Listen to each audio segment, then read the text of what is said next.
My prediction for the game is 3-0.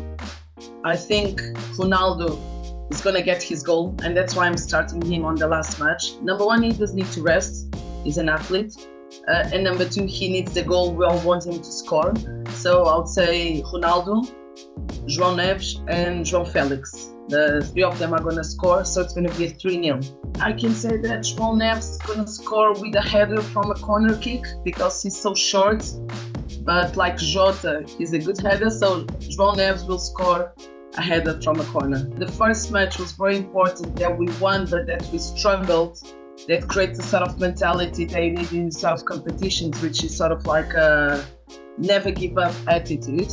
And then that took us to the second game, which I always thought was going to be an easier game because I know how unstable Turkey can be, and everything really went really well. We got the score, we got the results, we got the goals, we got the exhibition. Everyone's in Portugal today is feeling really happy, relaxed, happy days. Going into the last game, obviously he already said Martinez is going to change some of the players.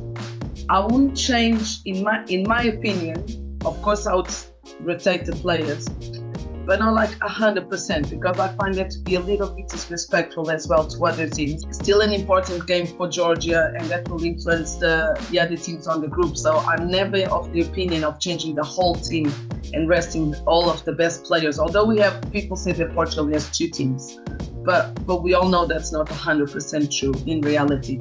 So I would change a lot of the players, but not all of them, because I just find that I hate when I see that, because it's a competition for everyone, and I just think it's disrespectful when you change too many players. Disrespectful to the opponent and disrespectful to the other teams on the group as well. I'm gonna go with two score predictions. Well, basically one of them is this sort of biased Georgian score prediction, which will be 1-0 for Georgia with Mikhail Tadze scoring again. He's the Georgian top scorer of the tournament. And if that happens, and if Georgia win, obviously we're probably guaranteed a spot in around the 16. But with my realistic prediction, I will go 2-0 Portugal with Bernardo Silva and Bruno Fernandes scoring for Portugal. Well, in terms of tactics, Georgia played this very much defensive low block, with having as many players in the defensive third as possible, with 2 defensive midfielders and 5 defenders. So holding the low block, just limit the spaces for the opponent, whereas trying to more likely strike on the counter attack, which has been a thing with many teams of our similar level, like, I suppose. As for Portugal, I do suggest with the quality they have up front with Ronaldo, Rafael Leao, and Bernardo Silva, that they're definitely a threat inside and outside the box as well. So with them obviously possessing the majority of the ball, crossing it in for the wings, or just going deep through the middle.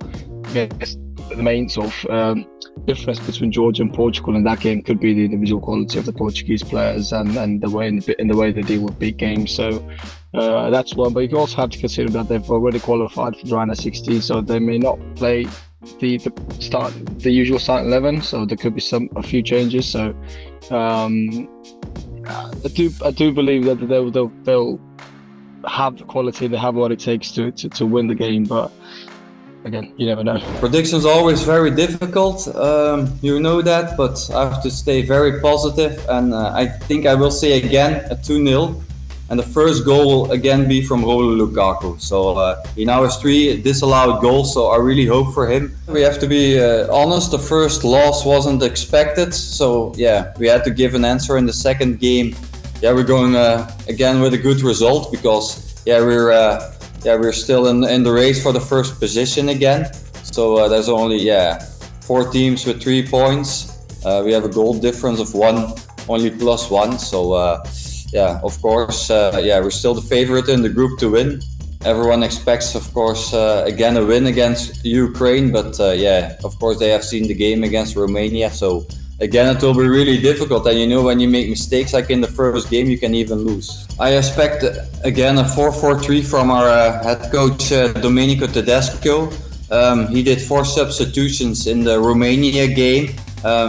Some expected, some unexpected, to be honest. So we have our defense back in is doing really well at the moment. They didn't concede one goal, so I don't expect any changes over there.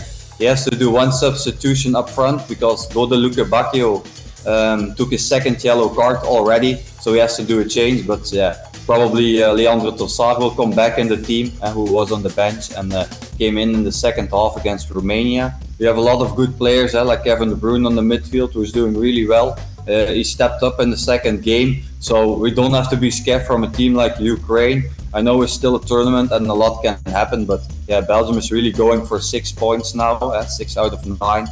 With this team, we know we have more quality, we have better players, but we have a good tactics at the moment, but everyone knows we're still, can be full in the back, so that's our biggest problem at the moment. But like you saw in the second game, we still create a lot of chances. For the first time, we scored we scored some goals, not a lot, but we also have 3 disallowed goals already. So Romelu Lukaku could have been top scorer of the tournament. So everyone is still very positive that we can go inside, and maybe for the next round, some people are already dreaming of a derby in the next round against the Netherlands. So that would be really nice. Every game will be tough, but you saw we have a lot of qualities. We overwhelmed almost in the beginning the Romania players. So with Jeremy Doku, we have some excellent players. We just have to win. We have to be honest. We can't lose any points anymore. So we have to step up and do even better if we want to reach this next round.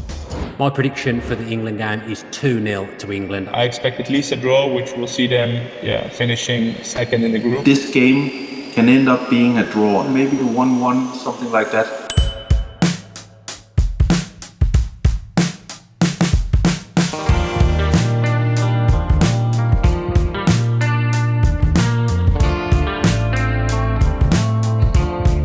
Hi, I'm so happy to be on top of the leader group after my last prediction against the Denmark-England game.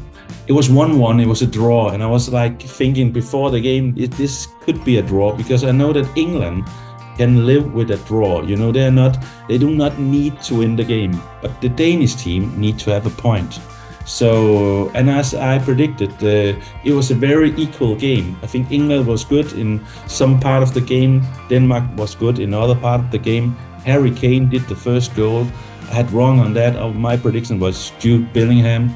Then Denmark equalized with the guy who scored the goal, Morten Hjulmand. If you remember what I said before the Euros, players to watch out for from the Danish team in the Euros, I said Morten Hjulmand, the captain from Sporting. And what a goal he did. What a goal, 30 meters, 114 kilometers per hour. What a shot, what a hit. It was great. I was there in the stadium together with all the rest of the Danish fans, and it was amazing. The English team didn't play that well, and I'm not sure why. England, I was actually before the Euros, I was thinking England, maybe they can win the Euros, but I'm not sure, because there's something that's wrong and something that do not work that well for the English team. For the Danish team, they have a tough match, the next match against Serbia, and they will be in problems there, I think. But I'm so happy for the prediction, so happy to be on top. I'm not sure I'm gonna do it again. It was a lucky shot from outside with 1-1, but I'm so happy.